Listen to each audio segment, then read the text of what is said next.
The police detective started being cross-examined by the defense teams. This is part 3 of my day 26 recap of the 2018 Team Canada SA trial. If you're new here, I'm providing daily updates on this trial, so if you want to make sure you never miss anything, make sure you follow. And all events discussed in this video are still all alleged at this time. Dubé then said that he was drunk, and if he were in a different state, he probably would have left right away, but he was able to determine that things weren't, quote, really bad. If things were different and really bad, I probably would have controlled the guys and kind of kicked the guys out, but I didn't think anything of it at the time.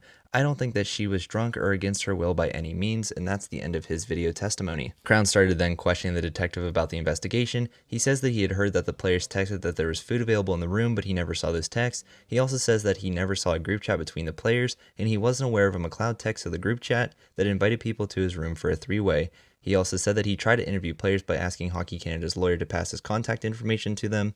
He never tried to interview other players beyond some lawyers reaching out to him, but, quote, ultimately, I never did secure the agreement to do an interview. Some just didn't respond. And testifies that he got the camera footage from the Delta Hotel's lobby, but there was no cameras in the second floor hallways. He says that he obtained surveillance footage from Jax, but did not look at it before the player interviews. He told the detective that he put it in a storage case in case it was ever needed, but he never actually looked at the bar's footage. He also said that he collected EM's clothing in case it was needed for evidence, but he never sent it to forensic testing, and it was later returned to EM. He also said that he knew Hockey Canada was also doing an investigation, but he was told they, quote, weren't in a position to release anything, and he never got any search warrants or production orders to get the information from Hockey Canada. After that, Michael McLeod's lawyer started cross-examining the detective. The interview technique is set to make the complainant feel, quote, as comfortable as possible before starting the interview, and that is what the detective told McLeod's lawyer.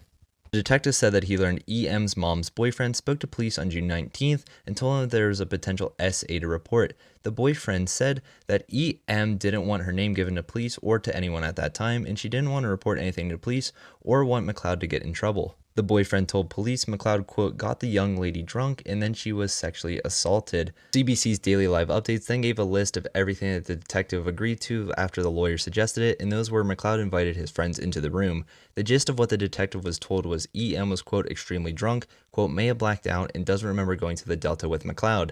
The boyfriend said EM had woken up naked in a room with several young men. EM's mom spoke to police and was told her daughters could make a sexual assault complaint anonymously. EM and her mom were going to a clinic to get medical attention. The lawyer asked the detective, quote, were you trying to make her as comfortable as possible so that you could get as complete and accurate a memory of the events as possible? And the detective said, quote, yeah. The lawyer then said, quote, because this was 3 days and 5 hours after she left the Delta, you wanted her to tell you the whole story first in her own words, right? And then the detective agreed with that. After that, Fermenton's lawyer started cross-examining the detective.